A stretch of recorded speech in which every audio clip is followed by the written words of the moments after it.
Hemos estado hablando de las bienaventuranzas, ¿no? Y hemos visto la manera en que el Señor Jesús ha compuesto el Sermón del Monte. Es una manera muy organizada, muy estructurada.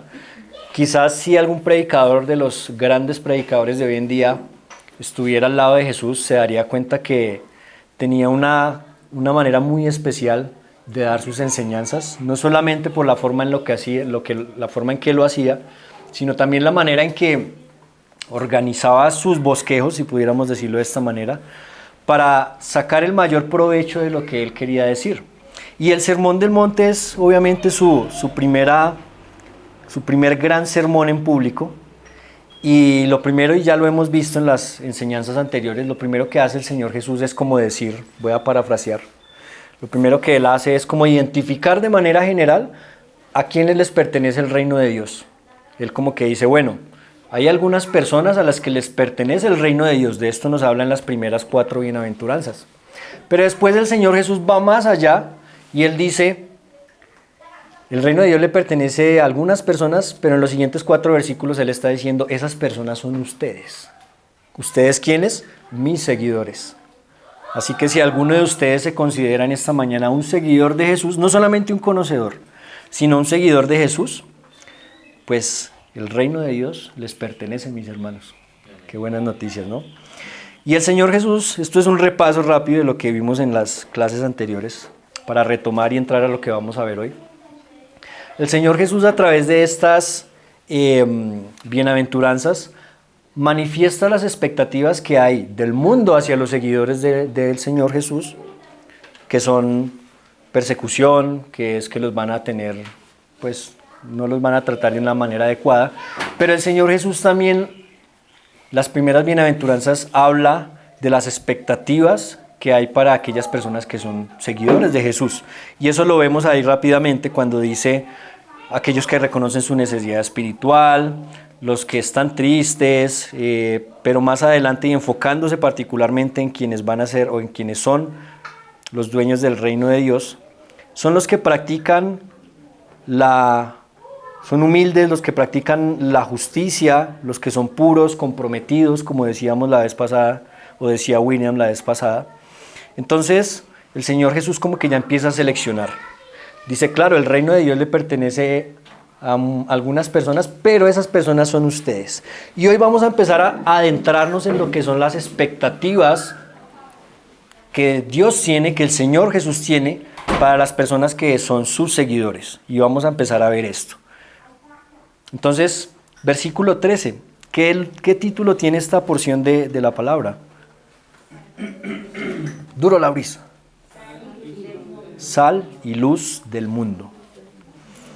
Bueno, cuando Jesús empieza a hablar de que empieza a meterse con estos términos de sal y luz, y más adelante si vemos el siguiente título, dice Jesús y la ley, estas dos partecitas del sermón del monte, mis hermanos, el Señor Jesús las utiliza para hacer como una transición entre lo que son las bienaventuranzas o la introducción, podríamos decirlo, de su sermón y lo que va a hablar a continuación o más adelante, que ya es lo que es muy práctico y lo que hemos querido hablar y estudiar desde hace algún tiempo aquí en la iglesia. Entonces, antes de que Jesús hable de la reconciliación, del matrimonio, del divorcio, de todas esas cosas prácticas en la vida, él hace una introducción en su sermón y después empieza a hacer una transición. Y la transición la va a hacer a través de estos conceptos que vamos a ver el día de hoy y lo que vamos a ver también el domingo siguiente. ¿Listo? Entonces, vamos a empezar con estos conceptos de sal y luz. Bueno, y aquí a mí me gusta hacerle muchas preguntas al texto y una de las primeras preguntas que me hice fue ¿por qué el Señor Jesús utilizó esas dos palabras? Sal y luz. ¿Por qué no dijo, por ejemplo, ustedes son ovejas, como lo dice en otras partes de la palabra de Dios? ¿O por qué no dijo, por ejemplo, ustedes son robles de justicia? ¿No se han preguntado eso? ¿O por qué no simplemente dijo, ustedes son hijos de mi Padre? Utilizó estas dos palabras, sal y luz. ¿Por qué Jesús usa esos términos? ¿No se han preguntado eso? Si yo hubiera empezado ese sermón, muy probablemente yo hubiera dicho alguna palabra muy lejana de estas dos. Y vamos a ver por qué Jesús utiliza estos dos términos, sal y luz, porque Jesús es muy intencional en lo que está diciendo y en lo que quiere comunicar a sus espectadores, o en este caso a sus discípulos. Entonces, Jesús utiliza estos dos términos, pues porque por la naturaleza de su significado, o sea, por naturaleza de lo que es la luz y de lo que es la sal, implican una influencia y un efecto que causan. Si usted enciende una luz, mi hermano, en una habitación oscura, ¿cuál es el efecto que usted espera? Que alumbre, ¿cierto? Que dé claridad, que te muestre qué hay en medio de la oscuridad. Ese es un efecto de la luz. Y lo mismo con la sal. Cuando uno aplica sal a un alimento, ¿cuál es el efecto que uno espera que la sal haga? Que le dé gusto. Si yo le aplico mucha sal a una carne y la almaceno, ¿cuál es el efecto que estoy esperando? Que se preserve. Incluso hay personas que se aplican sal en las heridas. Cuando le aplican sal en la herida a una persona, ¿qué efecto se espera que cause la sal? Bueno, escuché, dime tú, Albita. Desinfectar, ser antiséptico, evitar que se propaguen infecciones. Entonces Jesús utiliza el término sal, porque la sal da sabor. Y la sal conserva. La sal conserva, exactamente. Y utiliza el término luz, porque la luz, ¿qué más hace la luz aparte de alumbrar? Guía también, señala, nos muestra qué hay en la oscuridad. Entonces la sal da sabor y la luz, por obvias razones, alumbra, ¿no? Entonces son dos conceptos que el Señor Jesús los usa muy particularmente en este momento, porque son conceptos que tienen que ver con lo que les acabo de decir, con implicar influencia y un efecto causado sobre algo o hacia algo. Pero al mismo tiempo Jesús utiliza estos dos términos que son muy paralelos, si se han dado cuenta, el Señor Jesús utiliza estos términos de manera paralela, y es porque al mismo tiempo también son dos conceptos que apuntan a manifestar la vida y la bendición de Dios en el mundo. Vuelvo y repito, estos dos conceptos apuntan a manifestar la vida y la bendición de Dios en el mundo. Uno a veces dice, bueno, ¿cómo está actuando Dios en el mundo? Y me llamaba la atención ver que Dios actúa, en estos términos que estamos utilizando, Dios actúa en el mundo a través de cada granito de sal, por separado y también de manera unida. Dios actúa en el mundo a través de cada pequeño puntico de luz, bien sea pequeñito o bien sea en conjunto, uno solo o varios. Y Dios actúa en todo tiempo y en todo lugar, que es algo con lo que yo crecí con un paradigma en mi cabeza. Yo crecí en un hogar cristiano, toda mi vida ha girado y mi familia en torno a Dios, a las cosas cristianas. Y por mucho tiempo yo pensé que solamente Dios actuaba los domingos, durante el culto y no más. Y que al culto íbamos para que Dios nos hablara sobrenaturalmente y de pronto algunas veces esperábamos que Dios nos hiciera llorar, nos moviera las emociones, cayéramos por allá. Pero Dios no actúa solamente un domingo. Dios actúa en tu hogar. Actúa en tu boca y en tu lengua, en la manera en cómo tú hablas frente a otras personas. Y ya vamos a ir un poquito más adelante a hablar un poco más en profundidad de esto. Pensemos en el efecto que causa un grano de sal versus el efecto que causan muchos granos de sal. Si yo le aplico un solo grano de sal a la carne o a los alimentos, ¿le va a dar sabor? No se le va a sentir el sabor a sal, ¿cierto? El grano cumplió con su función, que fue salar una pequeña parte, pero se necesitan más granos, ¿no?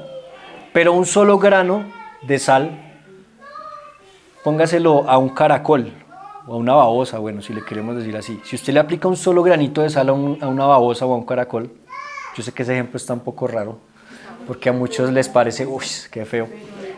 Pero miren el efecto tan impresionante que causa en ese animalito, ¿no? Se aprieta así y empieza a salivar, no sé cómo será. Un solo granito. Entonces vemos que un solo grano causa un efecto, pero muchos granos también causan un efecto, y es lo mismo para la luz. Ya llevo un tiempo en el que vengo acá, vuelvo a Bogotá en las noches mayormente, y Y el sitio donde vivo particularmente me gusta porque es al lado del estadio del Campín. Entonces escucho cuando hay goles del equipo que me gusta, no voy a decir cuál. Escucho a la gente gritando y me parece tan fantástico, o sea, ver toda esa gente así. Pero no quiero centrarme en eso, quiero centrarme en cuando voy bajando de la escalera hacia Bogotá de noche y sé que están jugando en el estadio. Y desde lo lejos, cuando uno va mirando la ciudad, se ve una edificación particular que tiene una luz muy, muy, muy grande. Y yo digo, ese es el Campín, allá están jugando. Y cuando uno va al Campín, los que han tenido la oportunidad de ir, uno se da cuenta de que lo que causa esa luminosidad tan grande son unas luces que son como un grupo de luces. Una sola luz no puede alumbrar para todos los jugadores en un partido. Se necesita que haya muchas más luces que puedan alumbrar algo más grande. Y esto nos habla del efecto que tenemos nosotros los seguidores de Jesús de manera individual, pero también de manera grupal, de manera como estamos en este momento, todos juntos. Y eso lo vemos. Cada uno de ustedes, mi hermano, tú en tu familia puedes generar un efecto como sal o como luz, pero también nosotros todos unidos podemos generar un efecto en nuestra comunidad, como lo que estamos haciendo con el Club Maná y lo que estamos haciendo cuando estamos ayudando a más personas y lo hacemos de manera unida. Entonces, repito los dos objetivos o las dos razones por las cuales Jesús utiliza estos dos términos. Vuelvo a repetir. En primer lugar, porque son conceptos que me hablan de una influencia y un efecto que se causa. Pero en segundo lugar, porque también son conceptos que apuntan a manifestar la vida y la bendición de Dios. El planeta Tierra, para que haya vida en este planeta, se necesita la luz. Y cuando hay vida, hay bendición. Y de igual manera la sal, en el sentido en que lo decían algunos ahorita, para preservar. Entonces quiero, mis hermanos, hablar de algunas implicaciones de ser sal y luz. Estas implicaciones son para nosotros. Recordemos que son las expectativas que el Señor Jesús tiene para sus seguidores. No es algo pasivo, mis hermanos. No es algo de que tú viniste a la iglesia, conociste a Jesús y ya. ¿Esto es algo muy pasivo? No, es algo realmente muy proactivo. Cuando el Señor Jesús habla de las bienaventuranzas, está diciendo como, oiga, ustedes son lo vil y lo menospreciado del mundo, ustedes son los dueños del reino. Pero eso no es como que les damos un beneficio y ya se quedan cruzados de brazos. Eso representa que cada uno de nosotros que somos dueños del reino, a quienes nos pertenece el reino, también tenemos un compromiso con lo que hacemos de manera proactiva. No es solo yo recibo, sino qué hago también. Entonces vamos a ver rápidamente algunas implicaciones de ser sal y luz. Hay muchas, pero quise resaltar algunas que resuenan en concordancia con el Sermón del Monte y lo que hemos venido hablando, y que también tienen que ver con lo que hemos venido aprendiendo en la iglesia. La vida, el ser sal y luz, antes de entrar en las implicaciones, quiero aclarar también algo, mis hermanos, y es que también es algo que se nos ha enseñado de pronto de manera sesgada un poco durante muchos años en el cristianismo, y es que por muchos años también hemos pensado que ser sal y luz es una vida de religiosidad, en la que me ven como que soy un santo y hablo pasito y me falta es levitar. Y muchas veces nos centrábamos en que las personas iban a ver que nosotros éramos luz si éramos juiciosos yendo a la iglesia y yendo temprano y sirviendo en la iglesia, leyendo allá la Biblia, estando en ayuno, todo en la iglesia. Y el lunes y el martes y el miércoles y el jueves, viernes, sábado, ¿esos días qué? Esos días no brillábamos, no hacíamos nada más. Entonces ha venido saliendo un poco de nuestras mentes que no es solamente una aparente vida de piedad y de religiosidad, como de pronto le pasaba a los fariseos en ese tiempo, que el Señor Jesús les daba duro por esa misma cuestión. Entonces, ser sal y luz no es solamente una vida de religiosidad, o no es tan pobre como solamente esa idea. Y vamos a mirar qué implica ser sal y luz. En primer lugar, ser sal y luz es ser portadores de la imagen, la presencia, la vida de Dios en la tierra, Repito, ser portadores de la imagen, la presencia y la vida de Dios en la tierra. ¿Cómo es eso? ¿Cómo así, Daniel? Que la imagen, la presencia y la vida de Dios. Es sencillo y es a través de una pregunta que nos hacen muchas veces, y a mí en lo personal me ofende esta pregunta, pero he aprendido a tener argumentos para responder esa pregunta. Y la pregunta es, yo he escuchado muchas veces esta pregunta: si Dios existe, ¿por qué hay tanta maldad en el mundo? Si Dios existe, ¿por qué hay niños en Gaza que están siendo asesinados y todo esto? Si Dios existe, ¿dónde está que no lo veo? Eso lo preguntan muchas personas. Y el asunto es que a Dios lo vemos a través de lo que William hace en la iglesia y fuera de la iglesia, a través de lo que Marcela hace en la iglesia y fuera de la iglesia, a través de cómo cada uno de nosotros que trabajamos en un diferente lugar, en cargos diferentes, la manera en que nos desempeñamos en ese cargo. Vamos a la empresa esperando a ver a qué horas es el almuerzo, y cuando almorzamos 3 horas de almuerzo y después esperamos a qué hora salimos de la empresa. Hasta en esas cosas las personas empiezan a ver a Dios a través de nosotros. Por eso es que muchas veces decimos que nosotros como iglesia somos los pies y las manos de Dios en esta tierra. Y eso abarca muchísimas cosas, mis hermanos. No solamente el trabajo y nuestra familia, eso abarca cómo hablamos, cómo nos dirigimos a otras personas, nuestras actitudes hacia otras personas, hacia el prójimo en general. Entonces, cuando decimos que somos portadores de la imagen, ni siquiera es esa idea de que hay un espejo y está Dios y nosotros somos ese espejo que reflejamos a Dios. No, ni siquiera es eso, porque eso es un concepto muy reducido también.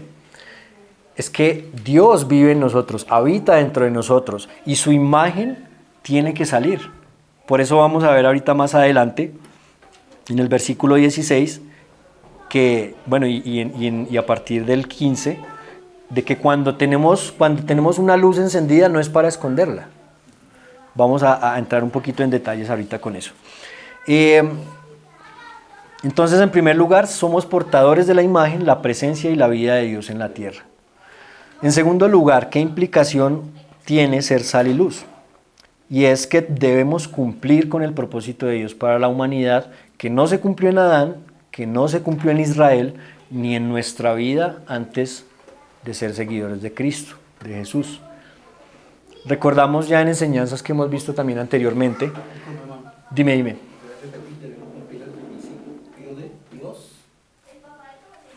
Cuéntame, perdón. La segunda implicación, ¿debemos cumplir el principio de Dios? Ok, no te había escuchado. Cumplir con el propósito de Dios para la humanidad, recordando que este propósito no se cumplió ni en Adán, ni en Israel, ni en nuestra vida sin Cristo. ¿Cuál fue el propósito que se le dio a Adán inicialmente? Fue llenar la tierra, fructificar y también someter la creación para el mismo beneficio de la creación.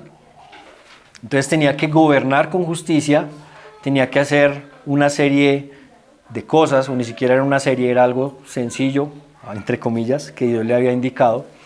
Pero Adán no pudo cumplir con eso. Más adelante Dios prepara y saca de la simiente de Abraham una gran nación, y la intención de Dios con la nación de Israel, entiéndase lo que voy a decir, era despertar envidia en las demás naciones, que dijeran, como dicen muchos venezolanos hoy en día, queremos ir a Estados Unidos porque allá hay mucha abundancia, allá podemos lograr, entre comillas, el sueño americano, nos vamos para allá porque hay un mejor lugar. En este caso, Dios también quería que la nación de Israel lograra algo similar. ¿Y qué era? Que las personas alrededor de la nación de Israel dijeran, oiga, esta nación vive en gran bendición, viven muy bien, están muy bien, queremos ser como ellos. Y de esta manera pudieran conocer a Dios, glorificar a Dios. Pero sabemos que por la historia del Antiguo Testamento esto tampoco sucedió. Entonces, más adelante pues me encanta cuando decimos que Jesús aparece en la escena, y es en Jesús que todo esto realmente se puede lograr. ¿Y qué podemos lograr hoy en Jesús? Aunque muchos otros lo lograron también antes de Jesús, pero ahora en Cristo podemos lograr esto, cumplir con el propósito de Dios, que es gobernar ya no de pronto a nivel de un jardín, sino que ahora podemos gobernar en nuestra familia, administrar lo que Dios nos ha dado en nuestra familia. Podemos traer la imagen de Dios a nuestra familia. Como padre puedo traer el amor de Dios a mis hijos. Tiempo de calidad, muchas cosas por este estilo. Con mi esposa, bueno, yo hablo en sentido figurado porque ya casi, pero todavía no. Entonces, esto en segundo lugar. En tercer lugar, es en nosotros y a través de nosotros que la promesa de Dios hecha a Abraham se cumple. La promesa de Génesis 12, versículos 2 al 3. Dios le habla a Abraham y le dice que haré de ti una gran nación y que serán benditas en ti las familias de la tierra. Algunas versiones de la Biblia lo traducen como serán benditas en ti las naciones o las familias de la tierra. Y es algo que también estamos viendo que se cumple en nuestras iglesias, hermanos. Ha sido muy curioso ver cómo nuestra iglesia desde que empezó se han ido uniendo poquitos y hemos ido creciendo. Algunos han salido, han tenido que cambiar de sitio de vivienda, pero vamos creciendo día a día. Entonces arrancó un grupo base, después se fueron uniendo unos, se fueron uniendo otros, después llegó José y Kervin y ellos han invitado a más personas, después llegó por allá Auri. Y la intención es que a través de esto se cumple lo que se le decía a Abraham, serán benditas las familias de la tierra. Creemos y lo sabemos y estamos seguros de que las familias que se van adhiriendo a la iglesia son iglesias que van experimentando la bendición de pertenecer a un grupo que se preocupa por ellos, un grupo que está pendiente de sus necesidades, un grupo o que procura por lo menos todo el tiempo estar pendiente de sus necesidades, hogares que están siendo pastoreados, que están siendo alimentados no solamente con la palabra, sino con tiempo de calidad, con compartir, con muchas otras cosas. Y vemos que la iglesia va creciendo en torno a eso, porque es un lugar en donde se ve la imagen de Dios y se ve la bendición para todas las personas que hacen parte de la iglesia. Entonces repito esa tercera implicación. Es en nosotros y a través de nosotros que la promesa de Dios hecha a Abraham se cumple. Y esto tiene muchas otras cosas en las que podríamos ahondar. En cuarto lugar, como una cuarta implicación, es que manifestamos el reino de Dios a la humanidad como ciudadanos y como embajadores. Nosotros, a través de nuestro buen actuar, miren que en el Sermón del Monte dice, voy a leer rápidamente los títulos, Jesús habla sobre la reconciliación, Jesús habla sobre la inmoralidad sexual, sobre el divorcio, sobre los juramentos, sobre las peleas, sobre amar a los enemigos y muchos otros temas. Cuando nosotros actuamos y vivimos de esta manera conforme a las enseñanzas del Señor Jesús, porque somos sus discípulos, estamos manifestando el reino de Dios. ¿Qué están interpretando las personas que nos ven? Están diciendo, wow, si Él es seguidor de Jesús y si Él hace parte del reino de Dios, pues me doy cuenta que las personas que hacen parte de ese reino de Dios aman a sus enemigos, no caen en inmoralidad sexual o procuran no caer en inmoralidad sexual, se reconcilian con quienes tienen un pleito y todas aquellas cosas que Jesús más adelante va a decir y que vamos a estar estudiando en los posteriores domingos. Entonces manifestamos el reino de Dios a la humanidad cuando nos comportamos como ciudadanos de esa nación a la que pertenecemos. Es como mis hermanos. Hoy estaba pensando, oiga, tenemos hartos venezolanos en la iglesia, qué chévere. Y me alegró mucho cuando llegaba el hermano Genaro y ver a José y a Ingrid. Y en nuestro contacto con ellos todo el tiempo vemos cómo es su cultura y uno espera de un venezolano que le guste la hallaca y no el tamal, por ejemplo. Y la arepa. Bueno, aunque a nosotros también nos gusta, pero a ustedes los distingue más la hallaca. Y uno espera de un venezolano que sepa tocar música, que toque joropo o que sepa tocar el cuatro, porque uno espera eso de los venezolanos que vienen de Venezuela. ¿Sí? Lo mismo se esperaría ver de un ciudadano del reino de Dios. Yo no puedo decir que soy un ciudadano del reino de Dios cuando actúo contrario a como el Señor Jesús actuó, que Él es el rey de ese reino. Hay una incongruencia ahí un poco extraña, diría uno. Entonces, eso es ser embajadores, ser ciudadanos del reino de Dios. Quinta implicación, y ya lo habíamos dicho, si somos seguidores de Jesús y si somos sal y luz, por consecuencia vamos a ser los pies y las manos de Dios para traer la presencia, la vida y la bendición de Dios, en primer lugar, a mi vida En segundo lugar, a mi familia. En tercer lugar, a mi comunidad. Y en cuarto lugar, al prójimo en general. Eso empieza desde acá, mis hermanos. Si yo soy sal y luz, se empieza desde lo más pequeño. Esto tiene un paralelismo como con cuando el Señor Jesús, la gran comisión, les dice que primero en Jerusalén, y va extendiéndose y va hasta que al final lo hace con todas las naciones de la tierra. Y es lo mismo. Nosotros, como somos granitos de sal o foquitos pequeños de luz, empezamos desde lo pequeño. Entonces, en nuestra vida, ya lo hemos venido diciendo, hay que traer buenos hábitos, hay que traer cosas que permitan que la luz salga, que no estemos tapando nuestra vida como con esa canasta que nos dice aquí el versículo 15, sino que permitimos que la imagen de Dios la vean otras personas. Les pregunto esto, mis hermanos, ¿acaso no va a haber una persona que no sea ciudadano del reino? ¿No va a haber la bendición de Dios en un hogar que se han esforzado, por ejemplo, en salir de sus deudas y vivir bien? ¿O en un hogar en el que se han esforzado porque las malas palabras ya no existan y exista el buen trato? ¿Acaso las personas no van a ver que Dios está gobernando ese hogar? Es algo evidente, mis hermanos. Es algo que cuando se empieza a poner en práctica, cuando se empieza a trabajar en esto, sí o sí sale. Cuando uno tapa la luz, como dice acá, dice, no se enciende una lámpara para ponerla debajo de un cesto. Cuando nosotros encendemos una luz y la ponemos, y encima le ponemos un cesto, una caneca, no es que estemos apagando la luz, es que estamos impidiendo que esa luz salga. Y lo mismo con la sal. La sal, algo que me llamaba la atención, estaba consultando porque yo no sabía esto, y mi consulta era, ¿puede la sal perder el sabor? Y me salía una cantidad de artículos cristianos y bueno, de otras, cristianos y otros. Y no sabía esto, pero químicamente la sal, y literalmente la sal no puede perder su sabor, no puede perder. Lo que se puede hacer es agregarle otro tipo de cosas para contaminarla, pero en esencia no se puede perder esa esencia. La sal no puede perder su sabor. ¿Qué es lo que hace el Señor Jesús aquí cuando dice que si la sal perdiera el sabor? Él está hablando, perdón, está hablando de un modo figurativo, como de una manera de suponer qué pasaría con la sal. Si un día tú vas a preparar tu plato de comida, tu alimento, usas el salero y le aplicas la sal y pruebas, no te sabe, ¿qué vas a hacer? ¿Qué haces tú, Ingrid? Le echas más. Y dice, oiga, esta sal no sabe. ¿Qué pasará? Y miras que de pronto no sea bicarbonato, que de pronto no sea maicena. Pero de ahí dice refisal y están esos potecitos que no la puedes sacar. Tú dices, ¿qué pasó? Pues uno, ¿qué más hace? Uno la bota. De pronto uno dice, oiga, mire tan raro, y le muestra a alguien. Pero más allá de eso, ¿uno qué va a hacer con la sal? Que no tiene su sabor, que pierde su sabor. Uno la botaría en caso de que eso sucediera.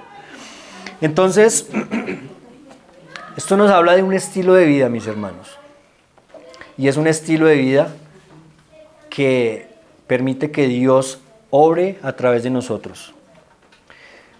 Y esta es justamente la siguiente y última implicación de la que hablo dentro de esta lista de implicaciones. Y es que ser sal y luz justamente nos habla de un estilo de vida que no es pasivo, mis hermanos, no es pasivo. Perdón lo que voy a decir, pero hay muchos cristianos que su vida de ser seguidor de Jesús es solamente ir los domingos a una iglesia y cantar y leer la Biblia y ya. Porque el lunes vuelve a sus malas palabras, porque el lunes vuelve a sus chismes, a cualquier otro tipo de cosas. Y esto es un cristiano pasivo, o como le decimos en Liga Bíblica, un cristiano de banca, ¿no? Eso, que solo va y se sienta. O un cristiano pez, también le decimos, ¿no? ¿Y qué hace un cristiano pez? Nada, como los peces. Entonces es un estilo de vida que en lugar de ser pasivo es activo, en el sentido de que no es solamente un día, que es toda la semana, que no es solamente soy yo y que recibo, sino que es de qué manera manifiesto la imagen de Dios en mi vida hacia todos los que están alrededor de mí, empezando por mi casa. Eso es ser sal y luz, es ser proactivos en extender el reino de Dios en todo tiempo. ¿Cómo extiendo el reino de Dios? trabajando en mí, preocupándome cómo trabajar por los demás y buscando la vida y el bienestar de Dios para las personas que me rodean.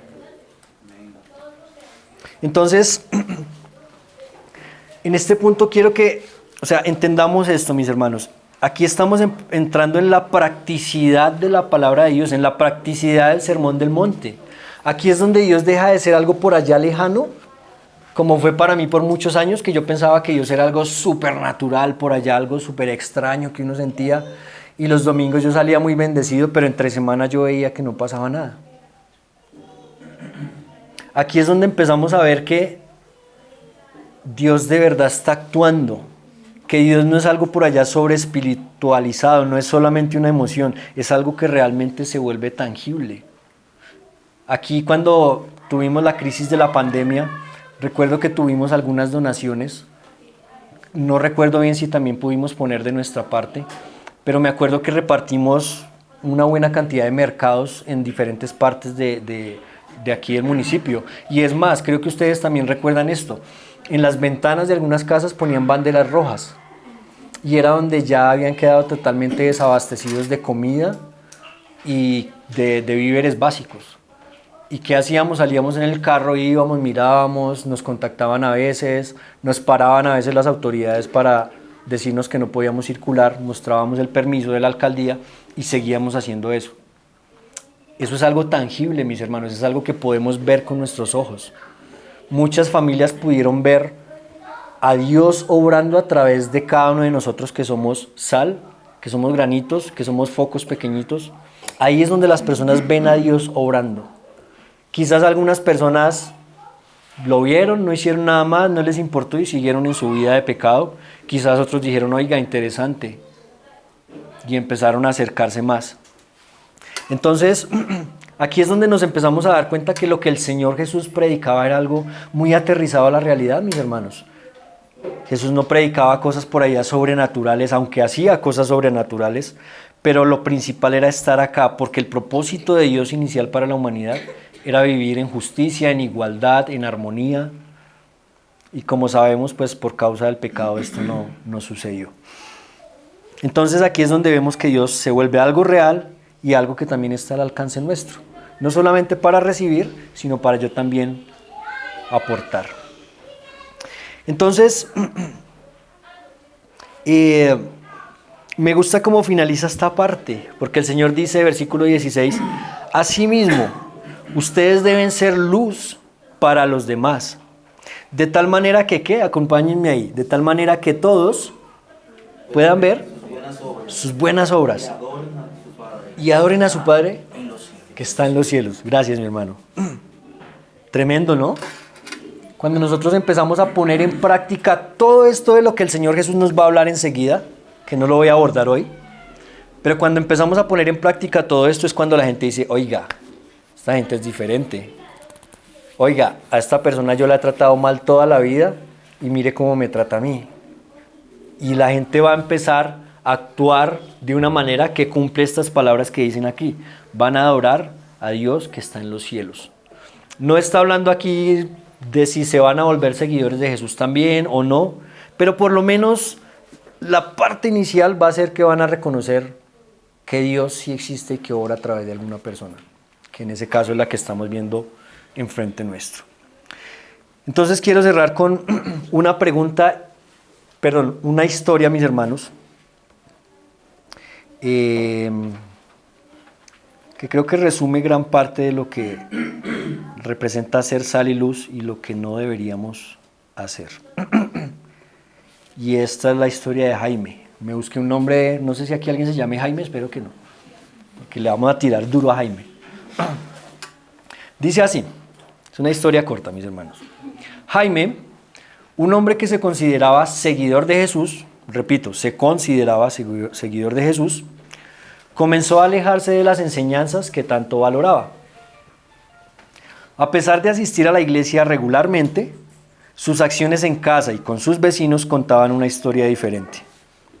Envidiaba a su hermano menor por haber logrado un ascenso en el trabajo, y cada encuentro familiar se convertía en un campo de batalla lleno de resentimiento.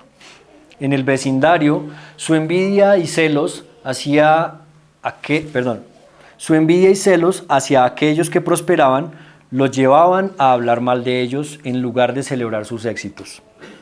La relación con su esposa e hijos se deterioró cuando Jaime empezó a ceder a sus impulsos egoístas y lujuriosos. Pasaba más tiempo fuera de la casa, dejándolos solos, y cuando estaba presente, su comportamiento iracundo y celoso generaba un ambiente de tensión constante. Su esposa, en particular, se sentía abandonada emocionalmente, mientras que sus hijos comenzaban a temerle y evitaban compartir con él sus alegrías y preocupaciones. La luz que alguna vez irradiaba amor y comprensión se había convertido en una sombra opresiva de egoísmo y descuido. En la comunidad, Jaime era conocido por su aparente piedad, pero aquellos que lo conocían de cerca veían la desconexión entre sus palabras y sus acciones. Sus vecinos empezaron a distanciarse, incapaces de encontrar en él el apoyo y la bondad que predicaba. Jaime, en su envidia, ira y abandono, se había convertido en un ejemplo de cómo una vida puede perder su propósito y sabor cuando se desvía de las enseñanzas de Jesús. En lugar de ser un reflejo, aunque me gusta más la palabra tener la imagen, de la presencia y el bienestar de Dios, se había convertido en una barrera que ocultaba esa luz y sabor, dejando a su familia y comunidad en la oscuridad. Esto es una historia ficticia, mis hermanos. No es real, pero sí es la realidad de muchas personas hoy en día. Y aquí no hemos hablado de asesinatos, no hemos hablado de violaciones, porque quizás muchos no entran dentro de esos altos cargos delictivos, pero sí a veces somos egoístas, a veces tenemos ciertas cosas que nos llevan a ir poniéndole el cesto a la luz, a ir quitándole el sabor a la sal. Y esto sí es cierto, voy a decir el milagro y no el santo, como se dice por ahí. Escuché ayer de una persona que ha tomado muy malas decisiones, muy malas decisiones. No es cercano a nadie de ustedes, entonces no se hagan por ahí ideas de, es que fue Samuel. No, Samuel no es. Es una persona que ha venido tomando muy malas decisiones, yo creo que por lo menos de unos 10 años para acá. Muy malas decisiones. Vive con muchas deudas, vive con una cantidad de problemas con las personas, vive algo así parecido como Jaime de esta historia. Y es una persona que conoce el Evangelio y asistió por mucho tiempo a una iglesia. Pero el asunto es que puso la canasta sobre la luz o dejó que la sal perdiera su sabor y en este momento no está mostrando a Dios a ninguna de las personas que le rodean. Entonces, el Señor Jesús, cuando hace esta comparación de la luz, de la sal, es porque esa es su mayor expectativa de lo que hace un seguidor de Jesús, de lo que hacen aquellos que son a quienes les pertenece el reino. Y es la expectativa que el Señor Jesús pone para nuestras vidas. No es que Él no busca la perfección, porque perfectos seremos cuando ya Él nos haya renovado en nuestro corazón y en nuestro cuerpo. Pero el Señor Jesús espera de nosotros que nos limpiemos de tantas cosas que a veces nos ensucian e impiden que mostremos cómo es Dios ante las demás personas. Así que, como les decía, esto es algo de transición para lo que más adelante el Señor Jesús nos va a enseñar, porque hasta estas alturas podríamos decir, bueno, ¿y qué hago? ¿Cómo es? ¿Cómo hay que hacerlo? Pues esperemos otro domingo más y otro más, porque ya después el Señor Jesús nos va a empezar a enseñar digamos, de cada uno de esos aspectos de la vida en los que debemos aprender y podemos ir cambiando ciertas cosas.